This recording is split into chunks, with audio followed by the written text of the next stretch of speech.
राधा एक छोटे से गांव में रहती थी। वह एक खुशमिजाज और हंसमुख लड़की थी, लेकिन धीरे धीरे उसने अपनी हंसी खो दी। घर और स्कूल के काम का दबाव, समाज की अपेक्षाएं और व्यक्तिगत संघर्षों ने उसे तनावग्रस्त कर दिया। राधा ने खुद को अकेला महसूस करना शुरू कर दिया। वह किसी से अपनी भावनाएं साझा नहीं कर पा रही थी और उसे यह भी समझ नहीं आ रहा था कि उसे क्या हो रहा है। धीरे धीरे उसकी सेहत भी खराब होने लगी।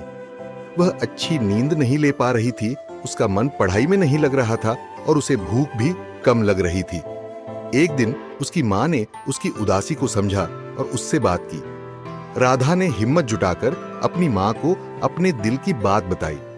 उसकी मां ने उसे समझाया कि मानसिक स्वास्थ्य भी उतना ही महत्वपूर्ण है जितना कि शारीरिक स्वास्थ्य। राधा की मां ने उसे एक काउंसलर के पास ले जाने का सुझाव दिया। शुरुआत में राधा को झिझक हुई, लेकिन मां के समझाने पर वह राजी हो गई। काउंसलर ने राधा को सुना, उसकी परेशानियों को समझा और उसे सकारात्मक सोच और आत्म देखभाल के तरीकों के बारे में बताया। धीरे धीरे राधा ने अपने जीवन में कुछ सकारात्मक बदलाव करना शुरू किया।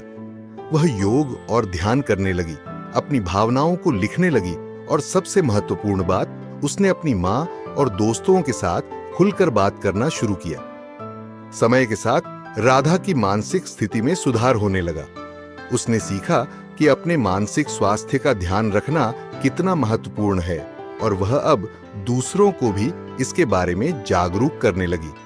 इस तरह राधा ने अपने जीवन में खुशियों को फिर से पाया और एक स्वस्थ और संतुलित जीवन जीने लगी।